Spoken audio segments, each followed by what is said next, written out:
আল্লাহ ডাক দিয়ে বলে বান্দারা,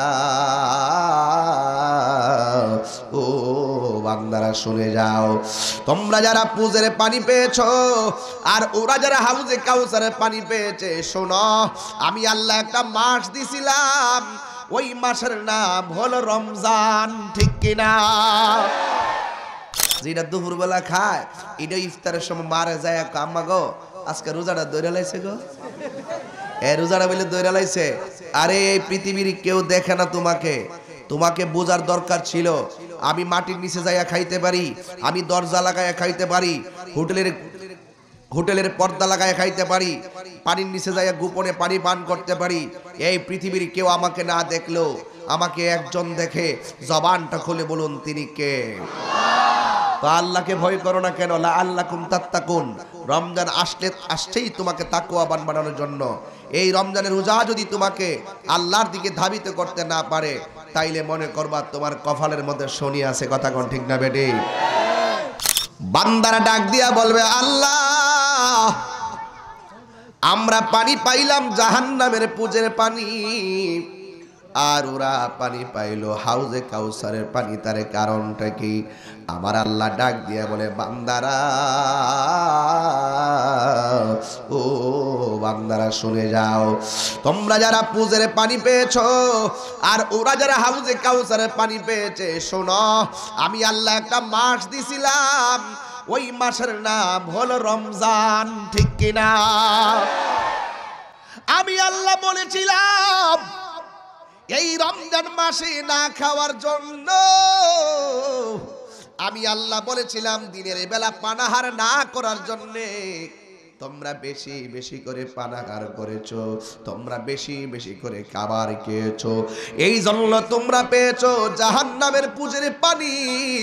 আর এরা যারা হাউজে কাউসারের পানি পেয়েছে, সাকাহুম রব্বুহুম শারাবান তাহুরা,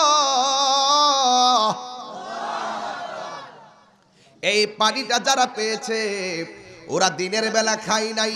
সুবহানাল্লাহ বলবেন না? দিনের বেলা তারা দিনের বেলা খায় নাই, তারা দিনের বেলা পানাহার করে নাই, একমাত্র একজনের ডরে জবান খুলে কোন তিনি কে?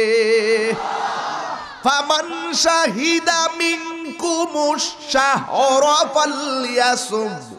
আমি বলেছি যখন তোমরা রমজান মাসটা পাবে, এই রমজান মাসে রোজা রাখতে হবে। জবানটা খুলে কোন সিদ্ধান্ত কার? ইয়া আইয়ুহাল্লাযীনা আমানু কুতিবা আলাইকুমুস সিয়াম কামা কুতিবা আলাল্লাযীনা মিন ক্বাবলিকুম লাআল্লাকুম তাত্তাকুন। আমরা কি ইমানদার না বেঈমান? আর ওদের ইমানদার না বেঈমান? ইমানদারের উপরে রোজা ফরজ করেছে কে? এই রোজা চলে গেলে, এই রমজানের সম্মান যদি আমরা না করতে পারি, তাইলে আমার মতো হতভাগা আর কেউ। এই যুবক পোলাপান, ডাইনে তাকাও। এখন যদি বলি যে রোজা কে কে রাখো নাই, আমাকে লজ্জা পায়া বলবা না, মাথা নিচু করে রাখবা। দোকানের মধ্যে শাবাজপুর হোটেলগুলাতে কে ঢুকা খাও সব কিন্তু বুঝি। দুপুর বেলায় হলুদ পর্দা ছড়ায়া ভিতরে ঢুকা যায়, কো চাচা কি তরকারি আছে? চাচা কয়ে বাইলারা মাছ, তেলাপিয়া মাছ, কানফনা মাছ, নাইতা মাছ, ব্যাং, কুত্তা, বিলাই। ইচ্ছা মতো যে বাস বিচার না করে খায়া হোটেল থেকে বাইরানোর সময়, চেয়ারম্যান সাহেব হোটেল থেকে বাইরানোর সময় টিস্যুটা দিয়া এমন মুক্ত ইচ্ছা বাইর, মনে হয় যেন কাওয়ার করে খাওয়া। এক মাস ধরে ভাত খায় না। ডাইনে তাকায় দেখে তারানি কেউ দেখ গেলা, বামে তাকায় দেখে তাকিনি দেখ গেলা, পর্দা ফাঁক করে দেখে তারানি কেউ দেখ গেলা। যেটা দুপুর বেলা খায় এটা ইফতারের সময় মারা যায়, আম্মা গো আজকে রোজাটা দৈরা লাইছে গো, রোজাটা বলে দৈরা লাইছে। আরে এই পৃথিবীর কেউ দেখে না তোমাকে, তোমাকে বোঝার দরকার ছিল আমি মাটির নিচে যাইয়া খাইতে পারি, আমি দরজা লাগাইয়া খাইতে পারি, হোটেলের পর্দা লাগায় খাইতে পারি, পানির নিচে যাইয়া গোপনে পানি পান করতে পারি, এই পৃথিবীর কেউ আমাকে না দেখলেও আমাকে একজন দেখে, জবানটা খুলে বলুন তিনি কে? তো আল্লাহকে ভয় করো না কেন? লাআল্লাকুম তাত্তাকুন। রমজান আসছেই তোমাকে তাকওয়াবান বানানোর জন্য। এই রমজানের রোজা যদি তোমাকে আল্লাহর দিকে ধাবিত করতে না পারে, তাইলে মনে করবা তোমার কপালের মধ্যে শনি আছে। কথা কোন ঠিক না বেটি?